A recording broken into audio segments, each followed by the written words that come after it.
वज़ीर-ए-आज़म शहबाज शरीफ का कहना है कि IMF को बता दिया, नवा जायजा प्रोग्राम मुकम्मल करना चाहते हैं। मुश्किल वक्त में हुकूमत की जिम्मेदारी संभाली, रियासत बचाने के लिए सियासत की कुर्बानी देना होगी, माजी से सबक सीख कर आगे बढ़ना होगा, मुत्तहिद होकर पाकिस्तान को मुश्किलात से निकालेंगे। चादर देकर पांव फैलाएंगे, इक़दामात पर 50% भी अमल हो गया तो कौम की हालत बदल जाएगी। इस्लामाबाद में youth business and agri loan scheme की इफ्तिताही तकरीब के मौके पर वो खिताब कर रहे थे।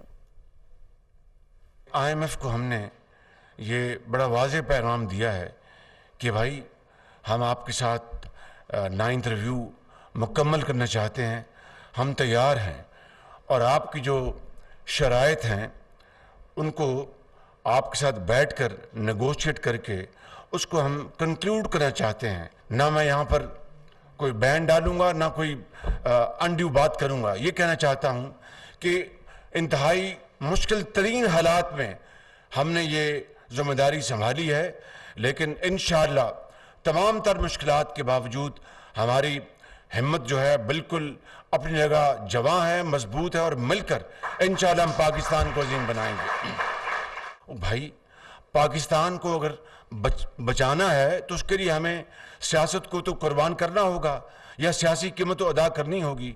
ये आप समझें कि हम रियासत को बचा लें और सियासत को भी बचा लें, तो you can't have the cake and also eat it. उसके लिए किसी चीज़ की कुर्बानी देनी पड़ती है।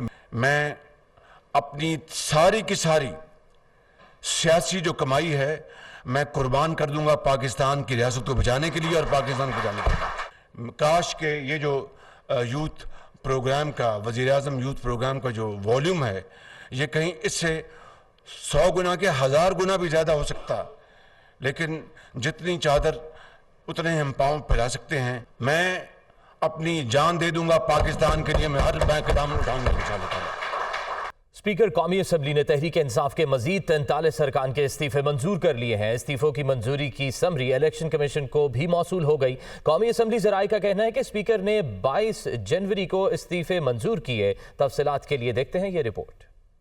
यूटर्न काम आया ना पीटीआई अराकीन की दौड़े। पीटीआई के मजीद 43 अराकीन के इस्तीफे 22 जनवरी को ही हो चुके थे मंजूर। असेंबली ज़राए का दावा, 23 जनवरी को दी गई इस्तीफों की वापसी की दरख्वास्तें गैर मुअस्सिर करार। स्पीकर कौमी असम्बली राजा परवेज अशरफ ने पीटीआई के मजीद 43 अरकान के इस्तीफे मंजूर कर लिए। कौमी असम्बली के ज़राए का बताना है कि स्पीकर ने 22 जनवरी को बाकी 43 अराकीन के इस्तीफे मंजूर करके इलेक्शन कमीशन को भिजवा दिए थे, इसलिए 23 जनवरी को ईमेल और व्हाट्सएप दरख्वास्तें खिलाफ ज़ाब्ता थी। ज़राए का कहना है कि पाकिस्तान तहरीक इंसाफ के 2 अरकान कौमी असम्बली के इस्तीफे ताहाल मंजूर नहीं हुए। पीटीआई के अरकान असम्बली सरदार तालिब और नवाज इलाही ने छुट्टी की दरख्वास्त दे रखी थी, जो असम्बली फ्लोर पर पढ़ी जा चुकी है। उनके अलावा कौमी असम्बली में तहरीक इंसाफ के टिकट पर मुंतखब होने वाले मुनहरिफ अरकान ही बाकी बचे हैं। मजीद 43 इस्तीफों की मंजूरी के बाद मजमूई तौर पर पाकिस्तान तहरीक इंसाफ के 122 और शेख रशीद का एक इस्तीफा मिलाकर 123 अरकान के इस्तीफे मंजूर हो चुके हैं। और इलेक्शन कमीशन की हैसियत एक मुंशी जैसी हो गई है। राजा रियाज को हटाने का ऐलान किया तो इस्तीफे मंजूर होने लगे।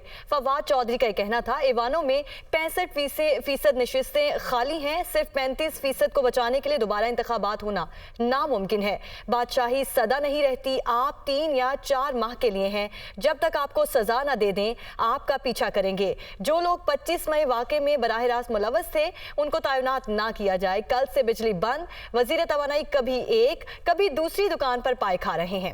फवाद चौधरी की जानिब से ये कहना था इलेक्शन कमीशन की हैसियत एक मुंशी जैसी हो गई है। राजा रियाज को हटाने का ऐलान किया तो इस्तीफे मंजूर होने लगे। ऐवानों में 65% नशिस्तें खाली हैं।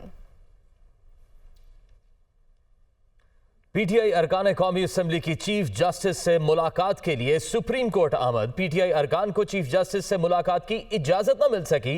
रजिस्ट्रार सुप्रीम कोर्ट ने भी पीटीआई अरकान से मुलाकात से इनकार कर दिया। जराये के मुताबिक चीफ जस्टिस से मुलाकात के लिए आने वाले अरकान कौमी असम्बली की तादाद 8 थी। चीफ जस्टिस से इस्तीफों की मंजूरी से मुतल्लिक मिलना चाहते हैं, ऐसा कहा गया। रहनुमा पीटीआई आमिर डोगर की जानिब से मजीद कहा कि सुप्रीम कोर्ट ने असम्बली वापस जाने का कहा, लेकिन हुकूमत ने इस्तीफे मंजूर कर लिए। पीटीआई अरकान कौमी असम्बली की चीफ जस्टिस से मुलाकात के लिए सुप्रीम कोर्ट आमद। पीटीआई अरकान को चीफ जस्टिस से मुलाकात की इजाजत ना मिल सकी। इलेक्शन कमीशन ने पंजाब और खैबर पख्तूनख्वा में पोलिंग डे मुकर्रर करने के लिए गवर्नर से राब्ता करने का फैसला कर लिया। गवर्नर्स की जानिब से दिन मुकर्रर किए जाने के बाद इंतखाबी शेड्यूल जारी किया जाएगा। Chief election commissioner Sikandar Sultan Raja की जेर सदारत इलेक्शन कमीशन का इजलास हुआ। इजलास में दोनों सूबों में पोलिंग डे मुकर्रर के लिए गवर्नर से राब्ता करने का फैसला किया गया। इलेक्शन कमीशन ने इंतखाबात की तैयारियां तेज करने की हिदायत करते हुए कहा कि प्रिजाइडिंग अफसरान और दीगर अमले की तकर्री का अमल जल्द मुकम्मल किया जाए। इजलास को ब्रीफिंग में बताया गया कि इलेक्शन कमीशन दोनों सूबों में इंतखाबात के लिए तैयार है। इंतखाबी मवाद समेत पोलिंग स्टेशंस और वोटर्स लिस्टें तैयार कर ली हैं। इजलास में मेंबरान, सूबाई इलेक्शन कमिश्नर्स और तमाम विंग्स के हुक्काम शरीक हुए। निगरान वजीर आला पंजाब मोहसिन नकवी की कलमा चौक लिबर्टी रीमॉडलिंग मंसूबा जल्द मुकम्मल करने की हिदायत। निगरान वजीर आला की बरकत मार्केट और कलमा चौक अंडर पासेस को 15 फरवरी तक मुकम्मल करने की डेडलाइन। प्रोजेक्ट पर दिन रात काम किया जाए और जल्द अज जल्द पाया तकमील तक पहुंचाया जाए, ऐसा कहा गया। मोहसिन नकवी की जानिब से कलमा चौक से लिबर्टी ट्रैफिक की रवानी के लिए 2 लेन को 24 घंटे के अंदर अंदर फंक्शनल किया जाए। मजीद क्या अहकाम जारी किए गए जानते हैं हमारे नुमाइंदे लियाकत अंसारी से। जी लियाकत अंसारी, आगाह कीजिएगा।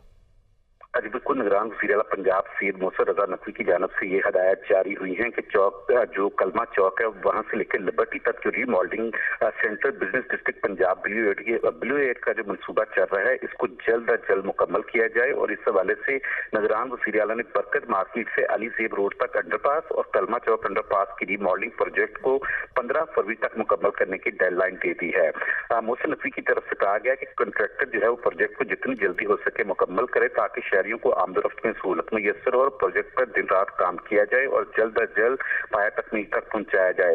निगरान वज़ीर आला का कहना है कि कलमा चौक से लिबर्टी तक की ट्रैफिक की रवानी के लिए 2 लेन जो है उनको 24 घंटे के अंदर फंक्शनल किया जाए और शहरियों को मनसूबे के बायस आमदोरफ्त में मुश्किलात का जो सामना है इसका तदारक के लिए इकदाम किए जाए। 2 लेन फंक्शनल होने से आमदोरफ्त में आसानी होगी। वज़ीर आला का कहना है कि मनसूबे पर होने वाली पेशरफ्त के बारे में रोजाना की बुनियाद पर अपडेट रखा जाए। वाज़ेह है कि सेंट्रल बिजनेस डिस्ट्रिक्ट जो कलमा चौक तक लिबर्टी की मॉडलिंग का मंसूबा है ये 15 मई को मुकम्मल होना है और निगरान वज़ीर आला ने इस हवाले से अपनी भरपूर दिलचस्पी का इजहार करते हुए इसको जो है तेजी से मुकम्मल करने के लिए अहकाम दिए और साथ ही साथ जो ट्रैफिक के हवाले से शहरियों को मुश्किलात दरपेश आ रही हैं उसके अजाले के लिए 2 लेन जो हैं उनको 24 घंटों में फंक्शनल करने की हिदायत की है। जी बहुत शुक्रिया लियाकत अली अंसारी। और मुल्क भर में बिजली के ब्रेकडाउन ने जहां शहरियों को शदीद कोफ्त में मुब्तला किया, वहीं हिचकोले खाती मईशत को भी शदीद नुकसान पहुंचा। मजीद तफसीलात जानिए इस रिपोर्ट में। पाकिस्तान के सबसे बड़े सनती इलाके साइड इंडस्ट्रियल एरिया में ये टेक्सटाइल मिल बिजली के ब्रेकडाउन के अगले दिन भी तारीकी में डूबी हुई है। तमाम मशीनें बंद हैं और वर्कर्स बेकार बैठे हुए हैं। सनतकार कहते हैं कि बिजली के ब्रेकडाउन ने डूबती हुई मईशत को आखिरी धक्का दे दिया है। डूबे हुए को एक और धक्का लग गया। मईशत तो पहले ही ज़बो हाली का शिकार है। पहले गैस के क्राइसिस चल रहे थे, फिर डॉलर के क्राइसिस हैं जो वो किसी तरह काबू नहीं आ रहे। अब ये एक दिन पूरे मुल्क का बंद हो जाना, सारी की सारी प्रोडक्शन बंद हो गई और यहाँ नहीं, यहाँ से लेके पेशावर तक बंद हो गई। The whole country was closed industrially. सनतकारों का कहना है कि एक दिन की बिजली की बंदिश से अरबों का नहीं बल्कि खरबों का नुकसान मईशत को उठाना पड़ा है। क्योंकि इंडस्ट्री जब चलती है तो कुछ प्रोडक्ट ऐसी होती है जो कंटिन्यूशन उसमें चाहिए होती है प्रोडक्शन में।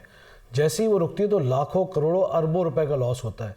तो मैं समझता हूँ इस वक्त अरबों रुपए का नहीं, ये खरबों रुपए का लॉस हुआ है पाकिस्तान में।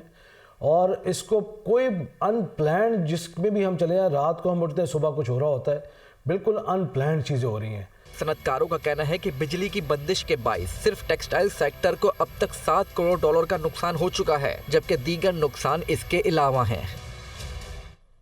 यही नहीं, टेलीकॉम इंडस्ट्री को ताहाल मुश्किलात का सामना है। हजारों मोबाइल फोन टावर्स पर नेशनल ग्रिड से बिजली बहाल ना हो सकी। ब्रेकडाउन में अब तक 5 लाख लीटर ईंधन इस्तेमाल किया जा चुका है। टेलीकॉम इंडस्ट्री की जानिब से बताया गया कि मुल्क भर में मोबाइल कंपनीज के तकरीबन 45,000 मोबाइल टावर्स हैं, जिनमें हजारों साइट्स ताहाल बैकअप पर चलाई जा रही हैं। गुज़िश्ता रोज से टेलीकॉम कंपनीज 5 लाख लीटर से जायद ईंधन इस्तेमाल कर चुकी हैं। नेटवर्क को मजीद बैकअप तवानाई पर चलाना दुश्वार होता जा रहा है। टेलीकॉम सर्विसेज को जारी रखने के लिए नेशनल ग्रिड से बिजली की जल्द अज जल्द मुस्तहकम बहाली नागुज़ीर है।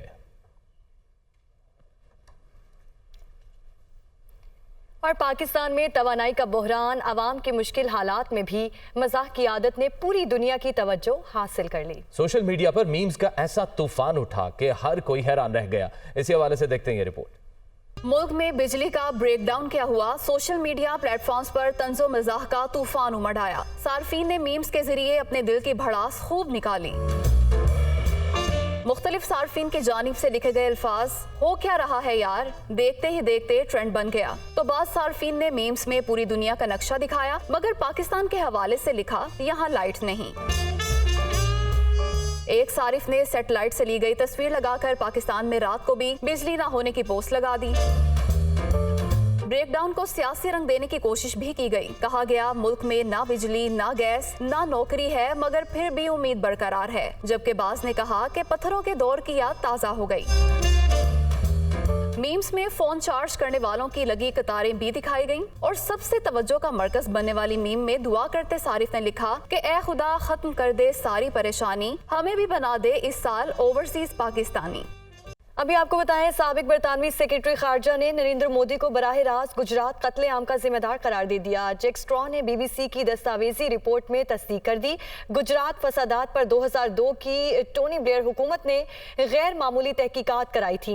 भारत में बरतानवी हाई कमीशन ने तहकीकात के बाद रिपोर्ट वजारत खारजा को भिजवाई। रिपोर्ट में मोदी को कत्लेआम और नस्ली फसादात का हॉलमार्क करार दे दिया था।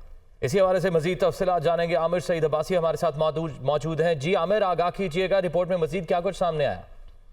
देखिए, रिपोर्ट जो सामने आई है उसमें ये बताया गया है, साबिक सेक्रेटरी खारजा हैं बरतानिया के, उन्होंने नरेंद्र मोदी को बराह रास्त गुजरात कत्लेआम का जिम्मेदार करार दे दिया है। साबिक बरतानवी सेक्रेटरी खारजा जैक स्ट्रॉ ने तस्दीक गुज़श्ता दिनों बीबीसी के जो दस्तावेजी रिपोर्ट है उसमें किया है और इसमें जैक स्ट्रॉ ने ये कहा कि गुजरात नस्ली फसादात पर 2002 की जो टोनी ब्लेयर की हुकूमत थी उसने गैर मामूली तहकीकात कराई थी और टोनी ब्लेयर हुकूमत ने तहकीकात बरतानिया में काबिल जिक्र जो गुजरात निजात मुसलमानों के दबाव पर कराई गई थी। इसमें जैक स्ट्रॉ ने यह भी कहा कि बरतानिया में मौजूद जो हजारों गुजराती मुसलमान हैं उनके गुजरात में मुस्लिम नस्ल कशी पर जो शदीद तहफ़्फ़ुज़ात थे, इसी बुनियाद के ऊपर यह तहकीकात करवाई गई थी और 2002 में भारत में जो बरतानवी हाई कमीशन है उन्होंने ये गैर मामूली तहकीकात के बाद रिपोर्ट जो है वो बरतानवी वज़ारत खारजा को भिजवाई थी।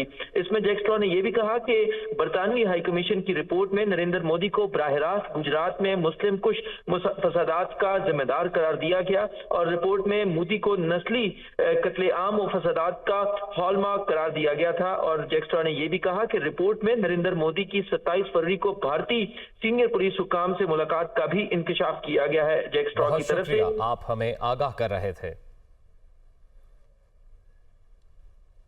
निगरान वजीर आला पंजाब मोहसिन नकवी से VC Fatima Jinnah medical college university की मुलाकात हुई है। निगरान वजीर आला की फातिमा जिन्ना यूनिवर्सिटी और गंगाराम अस्पताल के मसाइल तरजीही बुनियादों पर हल करने की यकीन दहानी मोहसिन नकवी की जानिब से कहा गया कि आवाम को सेहत की बेहतरीन सहूलियात की फराहमी यकीनी बनाना तरजीहात में शामिल है। इसी पर बात करने के लिए लियाकत अंसारी हमारे साथ मौजूद हैं। लियाकत अंसारी, बताइएगा, यूनिवर्सिटी के तोसी मंसूबे का जायजा लेकर अवामी मफाद में फैसला कब किया जाएगा? बिल्कुल, निगरान वज़ीर आला पंजाब सैयद मोहसिन रज़ा नकवी से Fatima Jinnah medical college university के vice chancellor professor doctor Khalid Masood Gondal ने मुलाकात की। इस मौका पर जो है वो वज़ीर आला पंजाब जो है उनको Fatima Jinnah medical college university और गंगाराम अस्पताल में इलाज मुआवजे की सहूलतों के बारे में ब्रीफिंग दी गई। Vice chancellor professor doctor Khalid Masood Gondal ने फातिमा जिन्ना मेडिकल यूनिवर्सिटी के जो तस्सीर प्लान है उससे भी आगाह किया। निगरान वज़ीर आला मोहसिन नकवी ने Fatima Jinnah medical college university और गंगाराम अस्पताल के मसाइल तरजीही बुनियादों पर हल करने की यकीन दहानी कराई। सैयद मोहसिन नकवी का कहना था कि अवाम को सेहत की बेहतरीन सहूलियात की फराहमी यकीनी बनाना उनकी तरजीहात में शामिल है। इस मौका पर जो है वो वज़ीर आला पंजाब का कहना था कि जो Fatima Jinnah medical college university का तस्सीर मंसूबा है उसके मुख्तलिफ अमूर का जायजा लेकर अवामी मुफाद में फैसला किया जाएगा। तो यूं फातिमा जिन्ना मेडिकल कॉलेज का जो तस्सीर मंसूबा है आज की मुलाकात में वो ज़ेर बहस रहा। जी ठीक है लियाकत अंसारी, शुक्रिया, आपने अपडेट किया। एक्सचेंज कंपनीज ऑफ पाकिस्तान का चेयरमैन मलिक बोस्तान की ज़ेर सदारत इजलास, डॉलर पर कैप लगाने से ब्लैक मार्केट बढ़ गई। डॉलर पर कैप फौरी खत्म कर रहे हैं, बैंक को एतमाद में ले लिया है। एक्सचेंज कंपनीज को डॉलर्स नहीं मिल रहे, ज्यादातर लोग डॉलर खरीदने आ रहे हैं।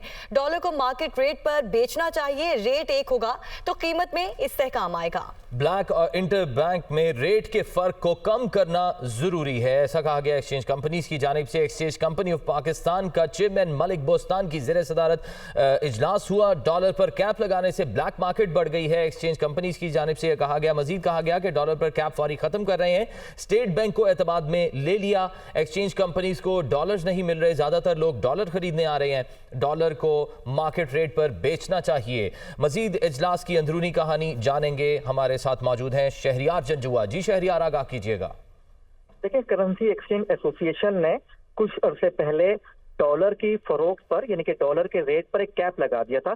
उसकी एक हद मुकर्रर कर दी थी कि उससे महंगा डॉलर नहीं फरोख्त किया जाएगा।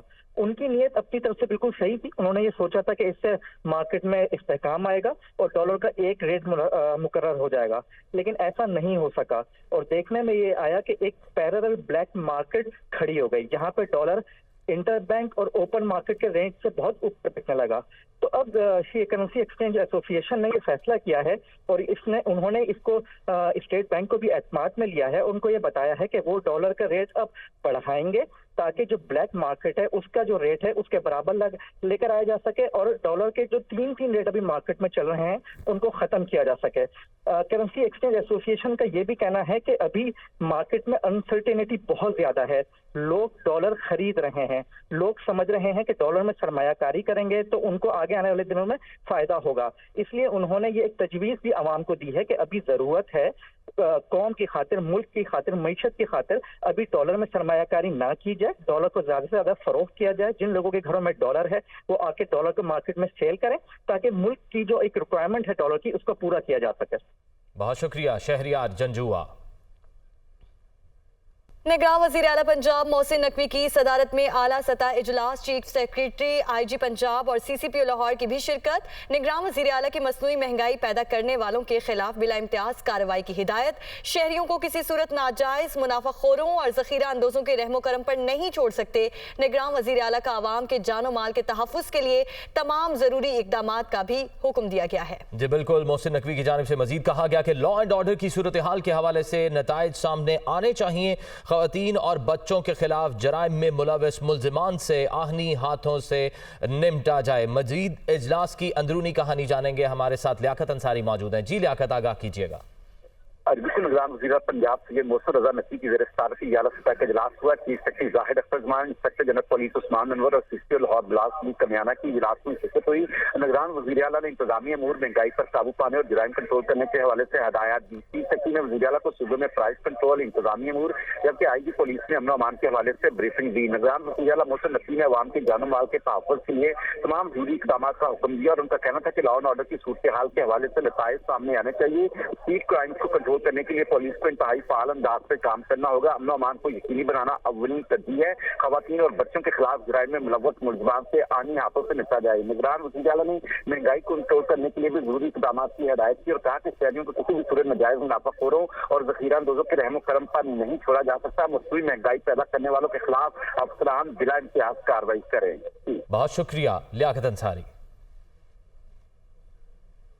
न्यूज़ स्टूडियो से फिल वक्त इतना ही। मजीद खबरों और तफसीलात के लिए विजिट कीजिए हमारी वेबसाइट दुनिया न्यूज़ HD.tv। देखते रहिए दुनिया न्यूज़, क्योंकि यह है खबर की दुनिया।